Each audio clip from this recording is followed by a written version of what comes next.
Conspiracy theorist Chuck Johnson has released text messages between him and J.D. Vance, Trump's vice presidential pick.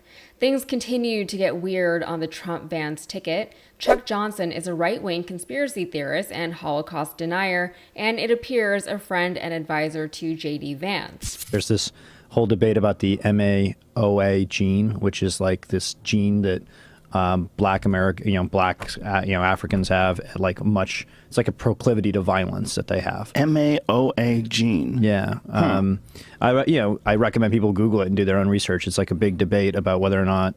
But basically, like what it is it's, if you think about like kind of white European Asian ancestors as we kind of moved out of Africa, like aggression and violence was kind of less necessary because we were like farmers and stuff. A spokesperson for Vance denies that the two are close, saying that Johnson will spam text Vance, but Vance usually ignores his messages. However, Johnson's text dump refutes that claim. Believing crazy things is not the mark of whether somebody should be rejected. Believing important truths should be the mark of whether we accept somebody. And if they believe some crazy things on the side, that's fine. We need to be okay with non-conventional people. We're horrified in this country.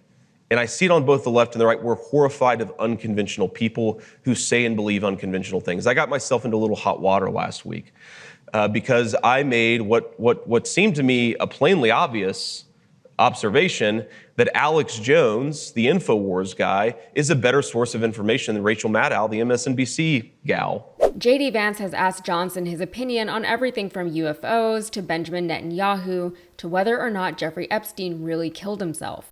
Vance did say that Epstein, quote, seemed like a genuinely bad dude, so I'm glad he figured that much out on his own at least, but Johnson has recently tweeted that Jeffrey Epstein died in the service of our country and that he believed Ghislaine Maxwell should be released from prison.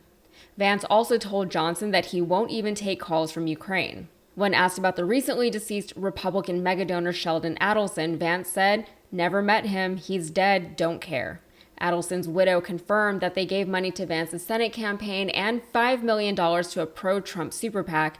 She also confirmed that despite what Vance said about her dead husband in the text, she will continue to support him. And when Vance was being floated as a potential running mate for Trump, Johnson told Vance, "Don't take it when it's offered, it's a trap."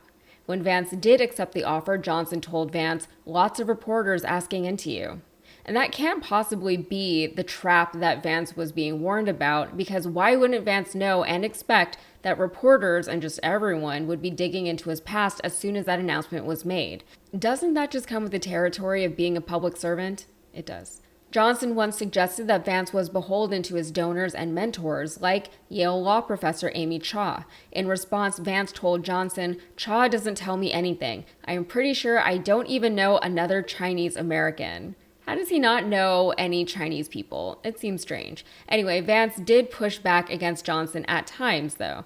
In one exchange, Vance told Johnson, "Stop sending me weird messages. I find your threatening tone enraging." Johnson, 35, was once Matt Gaetz' guest at Trump's first State of the Union address.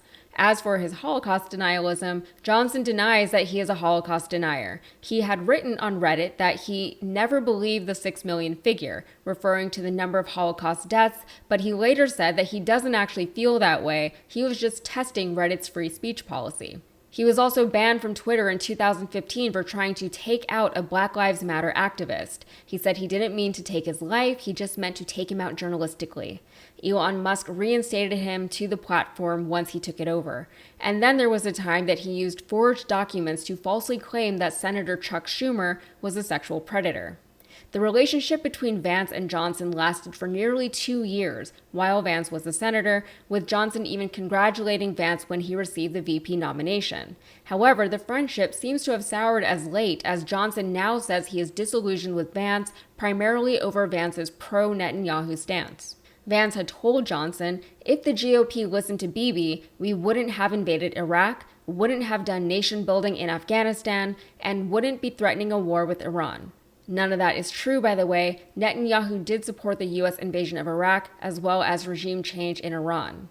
Johnson now says he'll be voting for the Democrats in November, and not for nothing, Johnson is the one who leaked the messages between Vance and himself. Additionally, he's provided information to the FBI saying my admittedly controversial associations have allowed me to get entry to some of the most fringe spaces, but my commitment to our country hasn't wavered. For his part, Vance, who has backed conspiracy theorists like Alex Jones and Jack Posobiec in the past, doesn't think there's anything wrong with conspiratorial thinking. In a 2021 speech, here's what Vance had to say. Believing crazy things is not the mark of whether somebody should be rejected. Believing important truths should be the mark of whether we accept somebody, and if they believe some crazy things on the side, that's fine. We need to be okay with non-conventional people. Coming from a Republican that's kind of rich, and sure, I've always been of the belief that people should be allowed to believe the things they want or need to believe as long as they're, 1, not hurting anyone, 2, not imposing those beliefs on anyone else. But there's sort of a third stipulation to believing fringe things. You have to understand that those beliefs are fringe and not let them interfere with your day-to-day functions and relationships. Know when to reel your beliefs in. For a guy in a high public position like JD Vance, I don't think he knows how to do that, especially with all of the insane things he's been saying since becoming Trump's running mate. He is trying to impose his views on other people. Just look at his stance on abortion. They are hurting the people of this nation, and he doesn't seem to be aware of the fact that people think he's crazy, and people generally don't want crazy people in charge of them. All right, that's it for me. If you got anything out of this, please like the video and subscribe for more. Thanks.